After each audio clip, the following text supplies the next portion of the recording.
Kafearen aurreko azken txanda, Iñaki Biainek izango du. Iñaki, nahi duzunean uste duzuk ere teknologia berriak erabiliko dituzuna. Nik bai, PowerPointa de formazio profesionala. A ber, berritzeguneko hizkuntza normalkuntza aholkulari bezala eta unibarritar bezala nahi tokatzen zait pixat, aurreratzen nahi da, nahi tokatzen zait pixat eskolarako diskursua zitzeitea. Bai, lehenengoan jarri mesedez.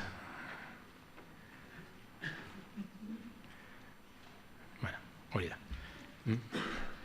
Eskolarako diskursua hitzeitea eta saiatuko naiz proposamen bat egiten edo tesi bat defendatzen, eta da, egun eskolan hizkuntza normalizazioan lan egiten dugunok, badugula erronka edo behar importante bat, eta da, lan horretan, edo lan hori oinarritzeko baliatzen ari garen diskursoa, eguneratzea, osatzea, eta batez ere konpartitzea. Konpartitzea eskola komunidadeko kide guztiekin. Orduan, tesi hori defendatzeko saiatuko naiz 3 urrats ematen. Lehenengoa beharra justifikatu, eta beharra justifikatzeko orduan azalduko dut pixo bat diskursoa nola ulertzen duten, zergatik zertarako iruditzen zait balio duela diskurso batek, eta nolako diskursoa izan daiteken geuk eskolan baliatu dezakeguna. Gero, saiatuko naiz konpartitzeko moduko diskurso horren inguruan idei batzuk aipatzen, eta horrek eskolako lanian zein ondorio izan dezaken. Gauza batzuk igual hasierako 10 minututan ez dira sartuko, eta igual gero galderantzunen bitartez helduko diegu. Bueno, lehenengo puntua, gure diskursoa zer da edo nola ulertzen dudan nik diskursoa. Hasieran igotzek esan duen bezala, diskursoa litzateke Xabik esan duen bezala marketing aparato bat, edo zeo zer saltzeko baliatzen dugun argudio katea. Baizik eta nik ulertzen dudan moduan, diskursoa izango litzake gure begira da. Gure egitekoari, gure egoerari begiratzeko erabiltzen ditugun betaurrekoak. Hori da, nola irudikatzen dugun, nola bizitzen dugun, nola azaltzen dugun, nola ulertzen dugun gure egoera, gure egitekoa, gure rola eskolan. Ze narrazio baliatzen dugun hori azaltzeko bestei eta gure buruari. Nolako interpretazio eskema baliatzen ari garan. Eta kontutan hartu, diskurso hauek azaldu ez ezik, gure begirada ere neurri batean reformatu edo baldintzatu egiten duela. Hori da, kokatzen gaitu modu jakin batian, eta horren arabera ere jokatu egiten dugu. Beraz, diskursoa elementu importante bada gure praktikak azaltzeko orduan. Eta, bigarren ideia, diskurso hori eguneratu eta osatu ez ezik, konpartitu egin behar dugu. Saiatu egin beharrea, eskolako komunitateko kide guztiek bat etortzen diskursoaren oinarrizko elementu horietan.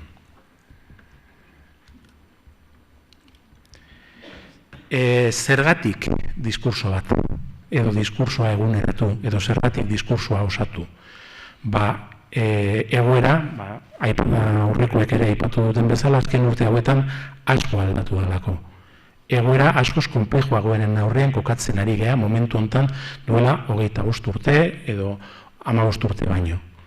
Zertan egin den konplexuago, hasi ikaslearen aniztasuna, duela 20 urte, 2-3 ikasle tipo genituen. Momentu hontan, gure ikaslearen bizi bilbidea, hizkuntz profila, hizkuntz egoera, bizi egoera oso anitza da.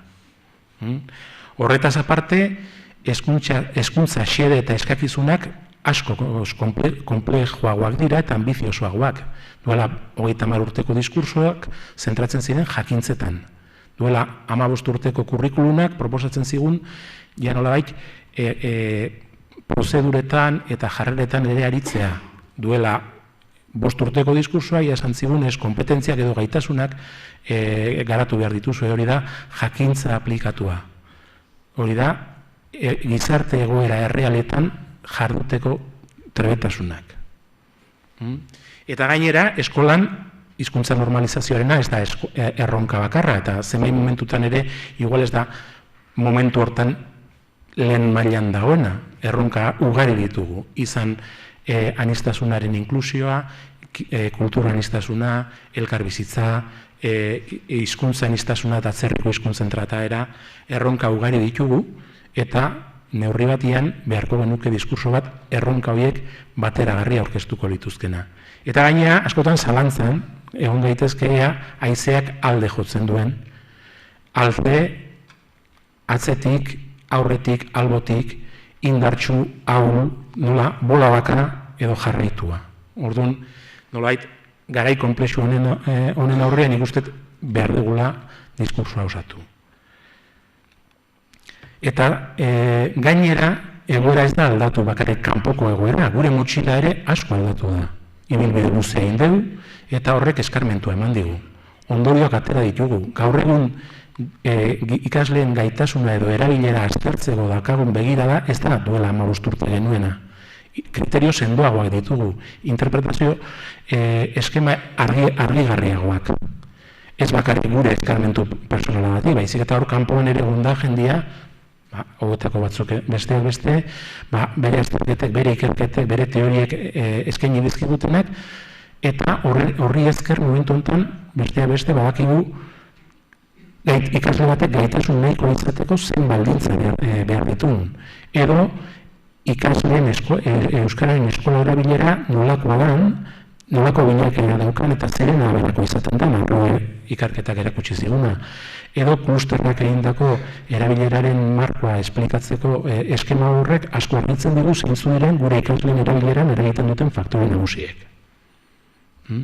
Orduan, horretaz gain, konzeptu asko sortatu dira, horietako batzuk hemen izan ditugu, eta horiek ere asko laguntzen digute gure errealidade interpretatzen eta gure lan egiteko modua orientatzen.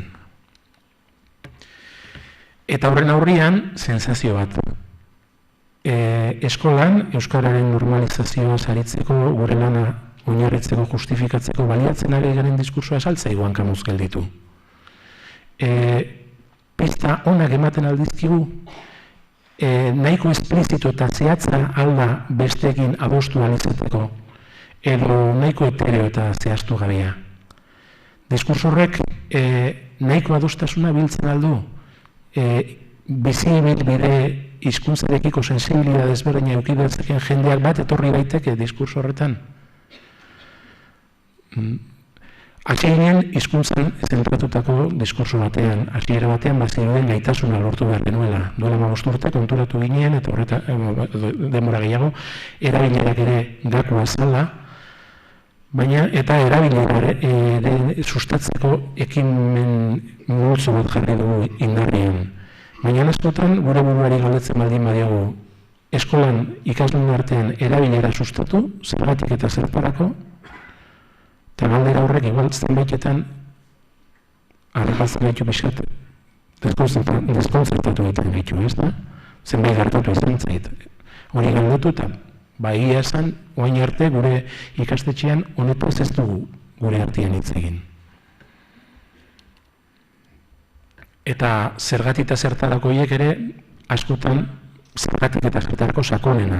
Nei asko gustatzen zaidan zita jarri dizuet, Antonio Machadorena ona dala jakitea edalontziak edateko balio dutela, baina egarria zertarako balio duen hori da jakin behar duguna. Bueno, orduan idei nagusia, zertarako diskurso bat, nolabait, zentzuan bat etortzeko, normalizazioaren zentzuan bat etortzeko, arrazoietan, zergatik eta zertarakoetan.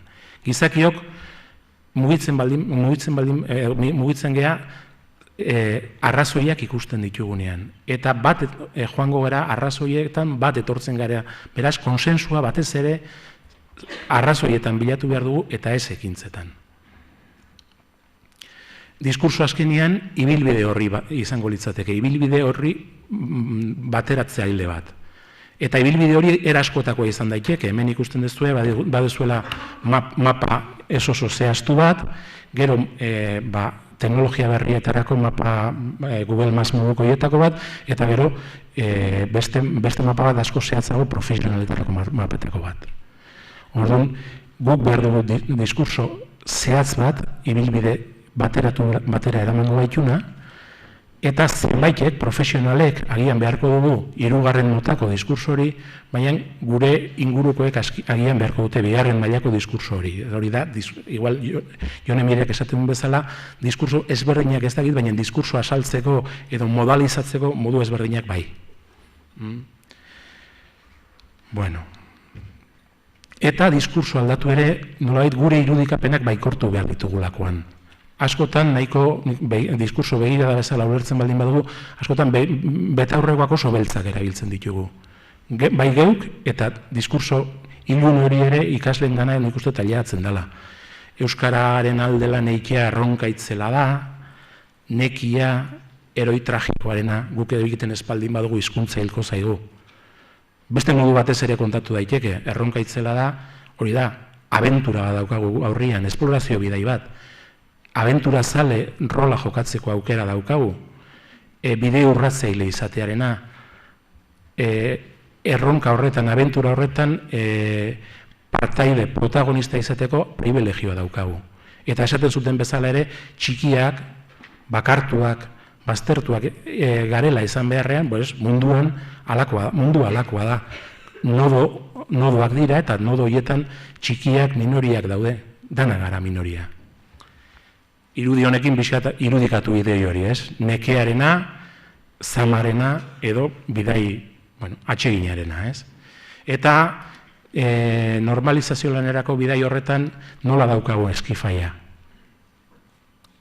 Hemen beste karabela horretan ikusten den eskifai bezala, halako eskifaiarekin barkua horrela, itxasuntzia horrela jardezakegu martxan, berriz ere, idei horrekin bukatuko dut, ez?